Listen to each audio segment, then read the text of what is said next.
What's going on, guys? It's your boy Zeno, and we're back with another video, guys.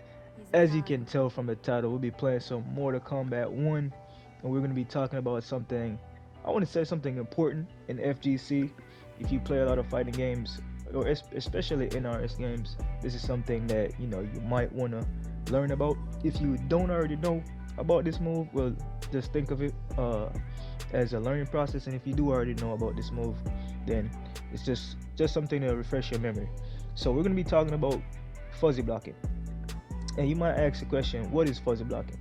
Fuzzy blocking is basically you blocking high and low at the same time, in a sense. It's not necessarily the same time, but it does cover high and low at the same time. So let's take the string from Johnny Cage, which has the overhead and the low.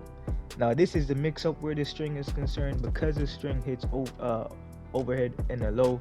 That's why you need a fuzzy block, because you don't necessarily know which one your opponent is going to go for. So the under the table string and the back to future string. So before we even get into that part, we're going to talk about the frame data of these moves and why you can even fuzzy block them.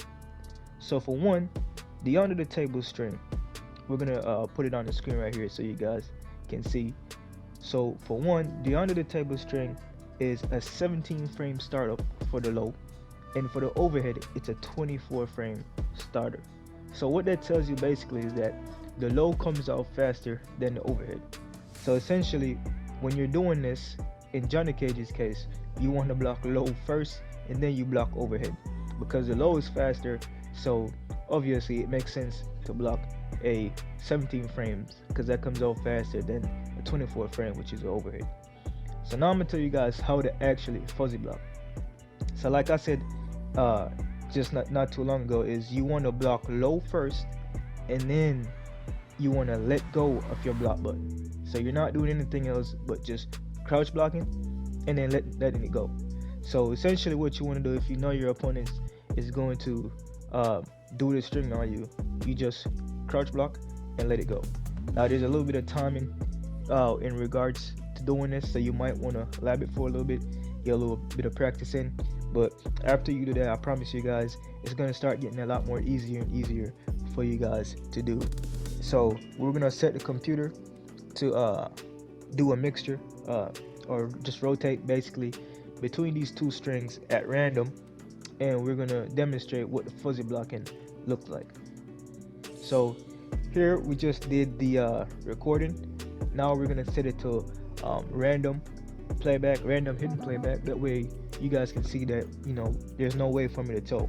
So if you look on the left side of the screen, you can see my inputs and where I'm inputting the crouch. And as you can see, how you know you're doing it right is if your character crouch blocks and then immediately goes back into a stand block. That's one way for you to tell if you're doing this right. And also another way to tell if you're doing it right is if you don't hit. Tanya has the same thing. She has her devoted follower string. The overhead of this string is a 17 frame, and then with Frost as a cameo, you can get a low in there. It's a 26 frame for Frost. So essentially in this situation, you want to stand block and then you want to crouch block. So you want to delay pressing down a little bit, and then then you go ahead and press down. So stand block, essentially if you'll look for a little bit more time, and then you want to crouch block. But yeah, with that being said, guys, all you got to do is practice this. I promise you it will get a lot more easier the more you do it.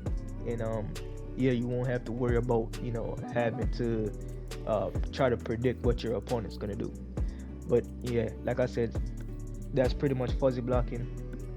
Practice it, guys. That's the only way you can actually get better at fuzzy blocking. So yeah, with that being said, guys, please leave a like and subscribe to the channel, and I'll catch you guys in the next one.